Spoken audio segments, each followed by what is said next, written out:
Oklahoma's first football game as a member of the SEC is Friday night.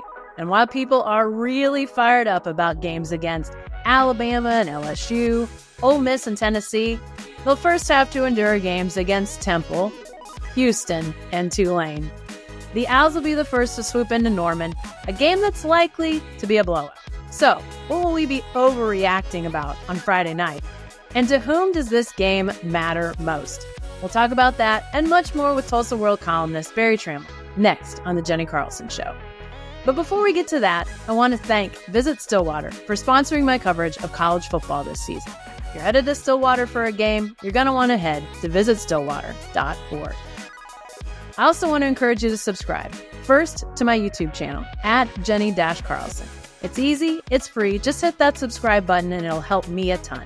You can also subscribe to my website, Beyond the Box Score. You can subscribe for free, or if you'd like to support my work, you can do that for $8 a month. I hope you consider subscribing, no matter what level, at jennicarlson.substack.com. Well, BT, you don't surprise me very often, but you surprised me Monday during Brent Venables' press conference. So the festivities were about to wrap up. Brent seemed to be enjoying himself, asked if anyone had any more questions. You piped up and asked about Temple. Really? Well, I actually was writing a column about Temple, and I thought, you know what? Nobody's even asked Brent about Temple, so I probably need a second source because I'd interviewed Temple coach Stan Drayton, so that was the genesis of that. I could have let us all go home a little earlier, I guess. But Brent was in a good mood, and let me tell you something, Jacko. He knew a lot about Temple. I was pissed. Yeah. Because there's not a lot to know for season openers anymore. If you're playing a school you've never played before, with another part of the country, different level, group of five, not very good group of five, transfer portal, they got, like every other team, half their rosters new.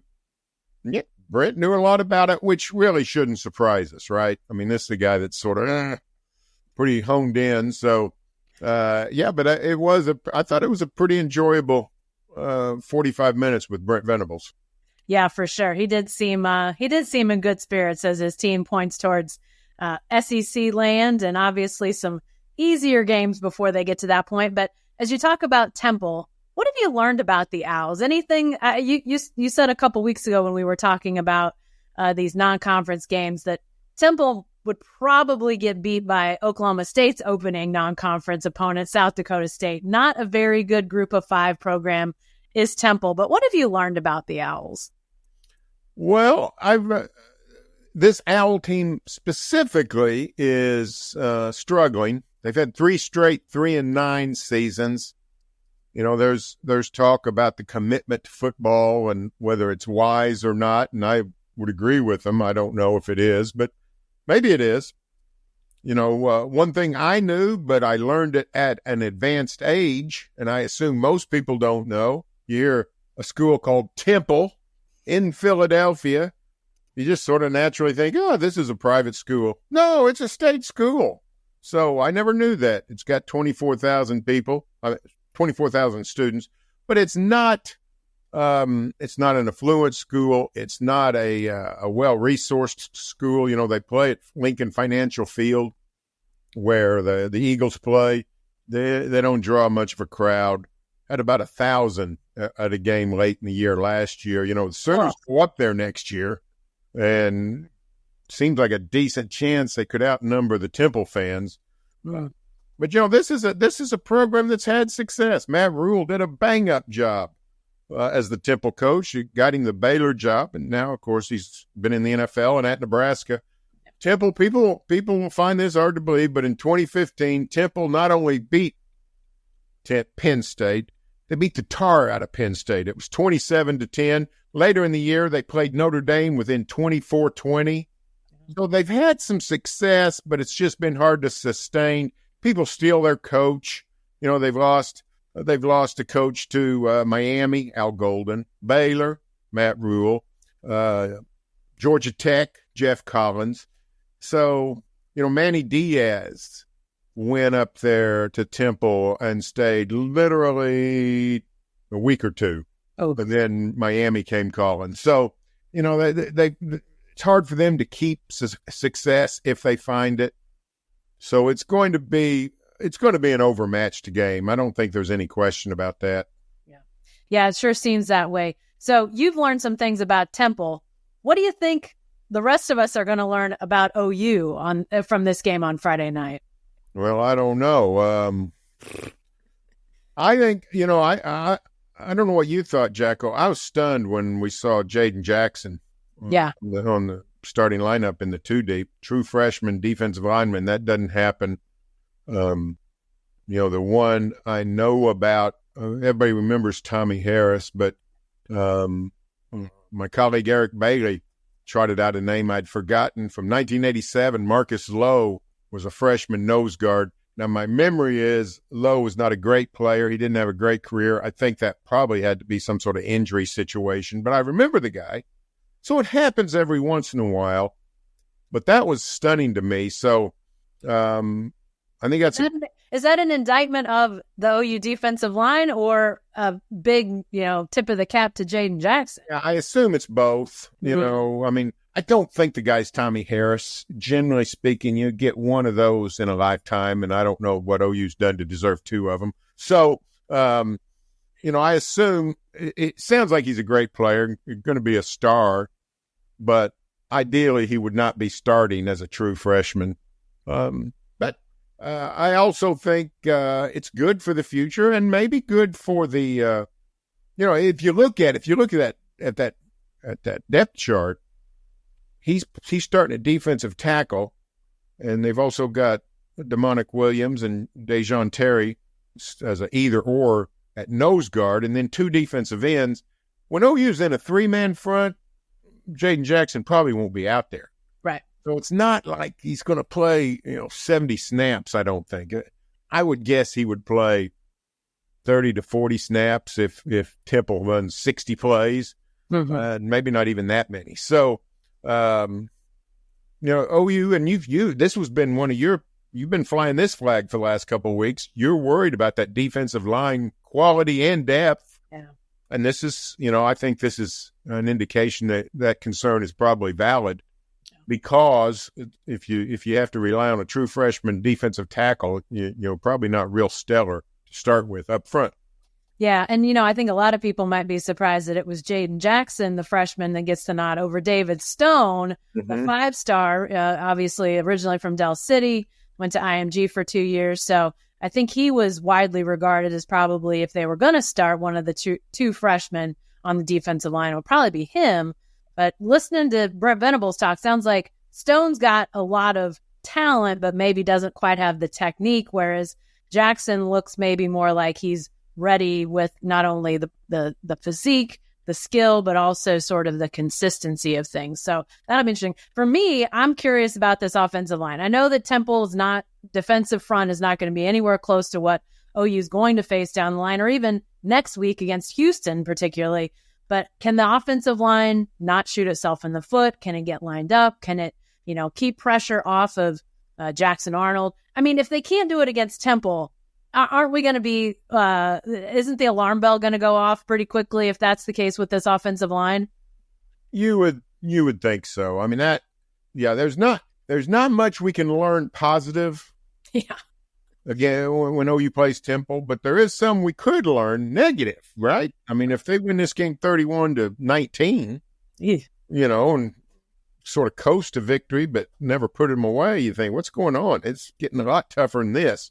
Yeah. So, and that offensive line is one of the keys where you ought to be able to push Temple around. I assume they don't have a bunch of, 310-pound run stuffers and a bunch of guys, linebackers that can chase the ball. But now Brent did say they have a quality defensive end, an edge rusher, and a new secondary. So, the 310 guys who can be mobile and get around, those are hard to find.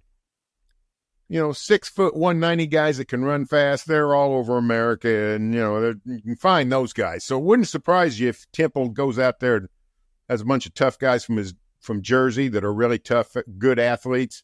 That it could match up somewhat. That's not surprising, but you would think they would not have defensive linemen that could hold up to the OU running game or protecting Jackson Arnold. Yeah. So considering how overmatched it seems Temple is, these openers always tend to produce overreactions. What are we going to be overreacting about related to Oklahoma on Friday night? What's your best guess to the biggest overreaction, Barry? Oh, it might be how well they run the ball. Yeah. If Sawchuk, last time we saw Gavin Sawchuk and Javante Barnes sort of be co-hosts, they each dented Florida State for 100 yards in the Cheez-It Bowl. So they're going to do it again. That was my other surprise. The oar? The oar with Javante Barnes. I knew he was healthy. I knew they liked him. But for whatever reason, he just never got out of the starting gate last year. But he's back up there with Sawchuk.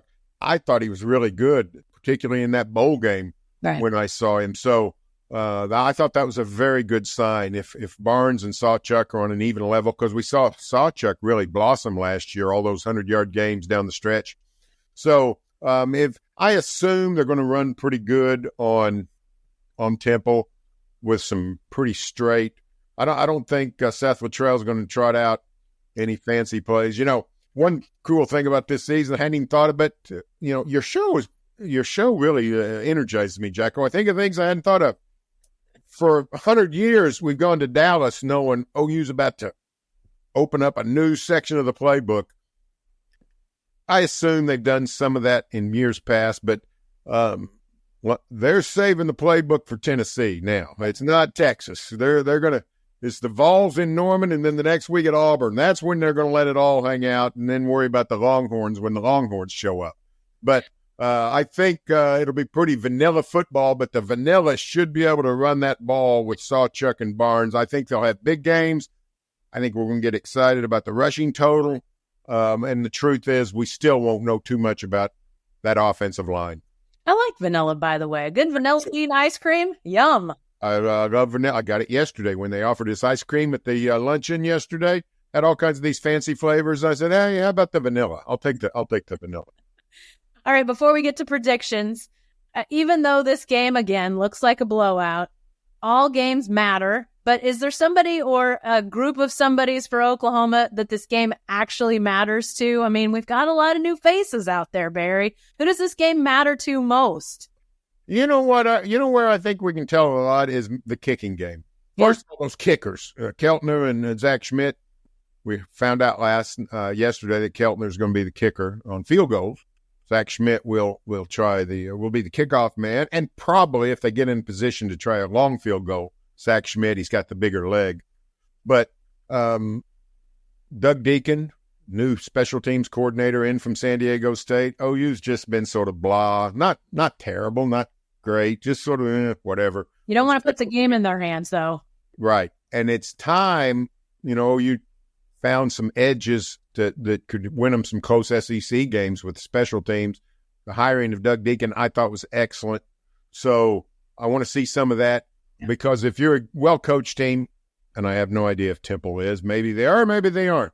But if you're a well-coached team and you're playing uphill football, a bunch of teams that have more resources than you, kicking game is a place you can make up ground.